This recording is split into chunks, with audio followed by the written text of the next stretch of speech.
지난 7월 1일자로 전남 광주 특별시가 출범했습니다. 또 전남 광주 특별시 의회도 이제 원구성을 마치고 본격적인 업무에 들어갔습니다. 앞으로 이 사람들이 일을 굉장히 좀 잘 해줘야 전남 광주가 더 획기적으로 발전할 수 있을 것입니다. 그런데 시민들 중에는 약간 궁금해하는 것이 있습니다. 광역시 의원은 월급을 얼마나 받을까 하는 것이 궁금하다 하는 분들이 좀 계셨습니다. 그래서 오늘은 많은 시민들이 궁금해하는, 그러나 정확히는 잘 모르는 그런 이야기를 해보도록 하겠습니다. 광역시 의원은 얼마를 받을까입니다. 광역시 의원들 월급을 얼마나 받을까요? 그리고 해외 연수 또 업무 추진비, 정책 지원관까지 포함하면 시민들의 세금은 얼마나 들어갈까 하는 것을 환산을 해봤습니다. 많은 분들이 아직도 지방의원은 봉사직으로 생각을 하고 있는데 2006년부터 유급제가 시행이 됐죠. 그래서 지금은 일정한 의정비를 지급받고 있습니다. 국회의원은 세비라고 그러고 광역의원, 기초의원은 의정비라고 부릅니다. 광역의원의 의정비는 크게 두 가지로 나누죠. 첫 번째는 월정 수당이 있고 이것이 바로 이제 사실상 급여에 해당하는 것이죠. 그리고 두 번째는 의정활동 지원비입니다. 의정활동에 필요한 비용이 지급이 되는 것이죠. 지금 전남 광주 그러니까 광주와 전남 합해져서 지금 전남 광주시 이렇게 이야기를 해야 되는데 2004년부터 2026년까지 의정비를 조정하는 조례가 마련이 돼 있습니다. 이미요. 그래서 연간 총액이 개인당 한 7천만 원 정도 급여를 받습니다. 연봉 7천만 원. 그러니까 월급으로 계산하면 600만 원 정도 되죠. 물론 세금과 4대 보험 등은 여기서 공제가 되는 금액입니다. 광주 지역의 구 광주 지역의 의원은 23명, 또 구 전남 지역의 광역의원은 68명입니다. 그래서 91명이죠. 광역의원 한 사람이 받는 급여성 의정비 연간 약 7천만 원 정도니까 거기에다가 91명을 곱하게 되면 63억 7천만 원이 나옵니다. 쉽게 말해서 시민의 세금으로 전남 광주 광역의원에게 지급되는 급여가 한 64억 원 정도 된다. 이렇게 보면 될 것 같습니다. 그런데 이것만 받는 게 아니고 64억 원이라는 것은 정기적으로 받는 월급을 이야기하는 거고요. 이것만 받는 게 아니라 또 의정활동 지원비를 받죠. 의정활동을 위해서 상당한 예산이 투입이 됩니다. 그러나 이것은 뭐 개인 용돈은 아니죠. 그런데 용돈처럼 쓰는 의원들이 있어서 문제인데 의회 운영과 의정활동을 위한 예산입니다. 첫 번째로 업무 추진비가 있습니다. 의장이라든가 부의장, 상임위원장 이런 분들은 직책에 따라서 업무 추진비를 사용할 수 있습니다. 그래서 의장, 부의장, 상임위원장을 하려고 그렇게 난리를 치는 겁니다. 물론 명예도 있겠죠. 그렇지만 의장을 하게 되면은 거기에 따르는 직원들 또 뭐 비서, 차량 등등이 제공이 되고 의정활동 지원비가 말 그대로 어마어마합니다. 뭐 의장, 부의장, 상임위원장 이 부분은 나중에 또 따로 이야기를 한번 하도록 하고요. 또 간담회를 한다거나 또 각 기관을 방문한다거나 각종 행사에 참석한다거나 또 의정협의를 한다거나 이런 활동을 위해서 사용되는 비용이죠. 굉장히 많습니다. 의회는 업무 추진비 사용 내역을 매월 공개하고 있습니다. 관련 조례를 통해서 집행 기준과 공개 의무를 규정하고 있기 때문이죠. 그래서 시민들이 이런 것들을 잘 살펴봐야 된다는 겁니다. 그런데 우리 시민들 중에 그걸 홈페이지에 들어가서 본 사람은 별로 없죠. 그러니까 업무 추진비가 마음대로 쓰여지는 겁니다. 앞으로 이런 감시는 잘 해야 됩니다. 그리고 두 번째로는 이제 정책 지원관 지원이 있습니다.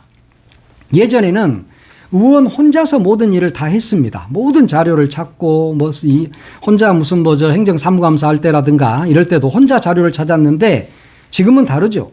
지방자치법 개정에 따라서 정책지원관 제도가 있습니다. 정책지원관은 예산을 분석한다거나 또 조례를 작성한다거나 자료조사를 한다거나 행정사무감사를 준비한다거나 또 정책 검토를 한다거나 이런 것들을 지원을 하죠. 그래서 의원이 개인적으로 돈을 내는 것이 아니라 시민들에게 좀 더 전문적인 의정활동을 제공하기 위해서 이렇게 지원을 하는 거죠. 그러니까 정책 지원관을 지원을 해서 의원들이 일을 잘할 수 있도록 제도적으로 마련이 돼 있는 겁니다.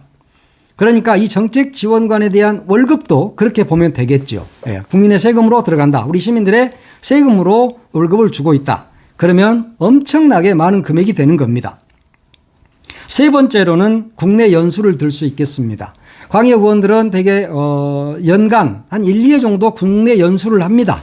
우수 지방자치단체를 방문하기도 하고 도심재생이라든가 복지 문제라든가 교통 환경 이런 선진지를 벤치마킹 하죠.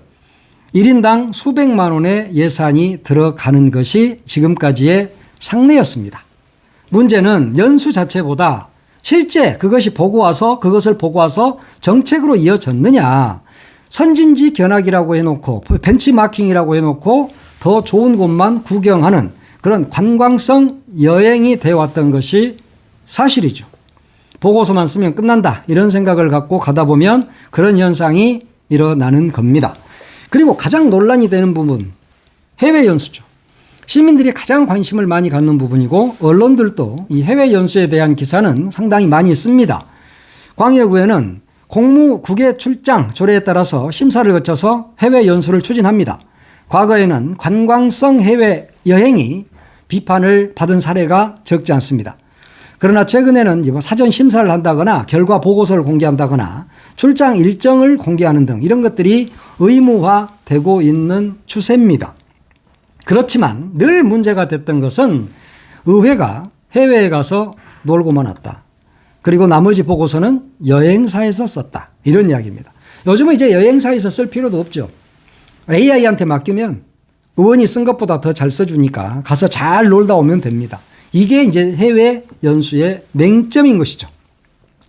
그러니까 25년도 작년도 시의회가 그러니까 통합시의회가 출범하기 전 그러니까 광주광역시의회 25년도 이때도 해외 연수를 갔습니다. 그런데 그때 약간 문제가 있다 그래서 여러 언론에서 지적을 하니까 1억 2천만 원 정도의 예산을 반납한 적이 있죠. 그때 당시 금액으로 보면 1인당 400만 원 정도로 편성이 됐었는데 너무 여론이 안 좋으니까 못 갔던 그런 경험은 있습니다. 이러한 사례가 해외 연수 자체보다 예산의 우선순위를 어떻게 정할 것인가 하는 것을 보여주는 사례라고 해야 되겠죠. 민생 경제가 어렵고 국민들이 도탄에 빠져 있을 때는 해외 연수 의원들이 좀 안 가도 됩니다. 그런데 또 꾸역꾸역 가지요. 그래서 늘 잘못했다 이런 지적을 받는 겁니다. 자, 연봉이 7천만 원이고 그 외에 들어가는 비용이 또 한 7천만 원 정도 됩니다.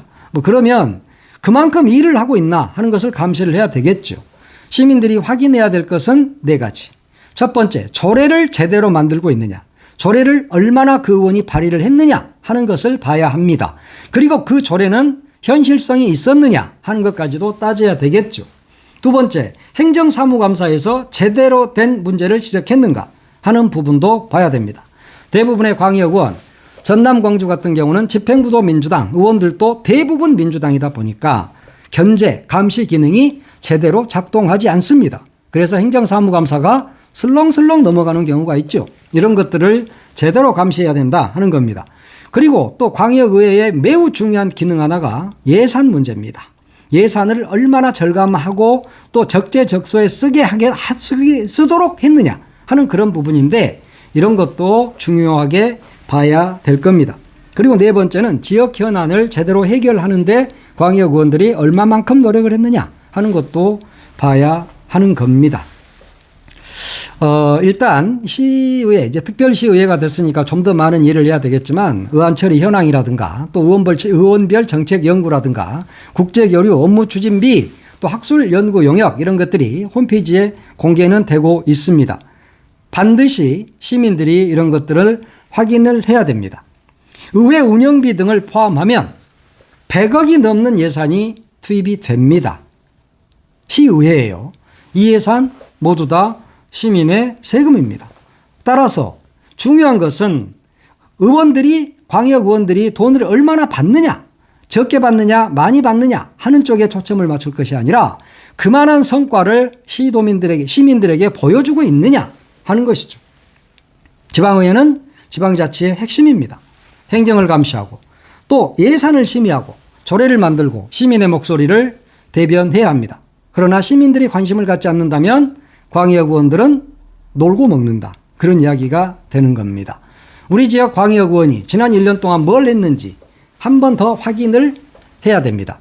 이번 전남 광주 특별시 광역의회 같은 경우는 절반 이상이 살아 돌아오지 못했습니다. 그러니까 초선들이 절반을 훨씬 더 넘습니다. 그래서 이 일은 매우 열정적으로는 할 것 같습니다. 그러나 일머리를 제대로 모르면 일을 열심히 하는 것이 더 독이 될 수도 있다. 그런 이야기입니다. 우리 시민들에게 도움이 되는 조례 이런 것들을 얼마나 발의했는지 또 행정사무감사에서 어떤 질의를 해서 제대로 된 감시 활동을 했는지 또 업무 추진비는 어떻게 사용했는지 예산은 제대로 사용하는 것을 감시를 잘하는 의원이었는지 이런 것들을 잘 살펴봐야 합니다. 그리고 국내 연수는 물론이고 해외 연수까지도 제대로 된 연수를 하고 있느냐 아니면 낭비성, 여행성 연수만 하고 있는 것은 아닌가 하는 것들도 모두 다 우리 시민들의 몫입니다. 그런 것들을 감시하고 견제해야 되는 것 그것이 또 시민들의 몫이기도 합니다. 이런 것들을 제대로 살펴볼 때 지방자치는 더 투명해지고 또 지방자치가 또 올바르게 발전할 수 있는 그런 계기가 됩니다. 시민들이 관심을 갖는 것 그것이 바로 최고의 감시입니다.